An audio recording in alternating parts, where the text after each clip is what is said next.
Isa pang ginulpi, kuyog ang inabot ng rider na nagpaangkas sa lalaking nagnakaw pala ng gulong na may mag sa Bulacan. Git ng biktima, hindi siya kasabwat at pinara lang daw siya. Nasa frontline ng balitang yan, si Dave Abuel exclusive.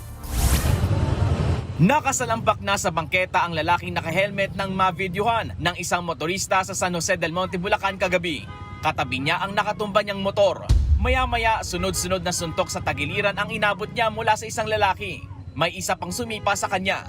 Natakpan na ng ilang pang motorista ang video, pero kitang tuloy pa rin ang pambubugbog sa lalaki. Tumanggi nang humarap sa kamera ang mga tauhan ng isang vulcanizing shop sa lugar, pati na ang may-ari nito. Pero kwento nila, may lalaki raw na may dalang lumang gulong at nagtanong pa ng presyo ng mga gulong.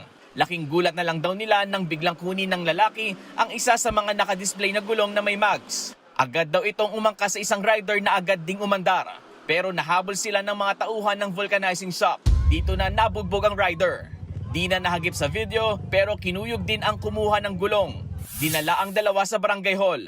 Dito na napag-alamang pinara lang ng lalaki ang nabugbog na rider. Hindi raw niya alam na nagnakaw pala ang nakiangkas sa kanya. Tama-tama naman daw po na dumaan yung rider po yun, sir eh.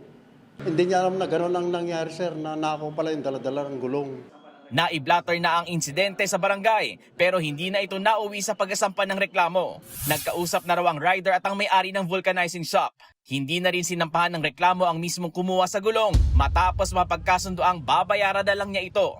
Tumanggi na magpa-interview ang nabugbog na rider. Nagbabalita mula sa Frontline, Dave Abuel, News 5.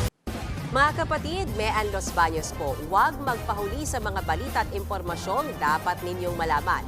Para sa mas malawak na balitaan at diskusyon, mag-follow at mag-subscribe na sa social media pages ng News 5.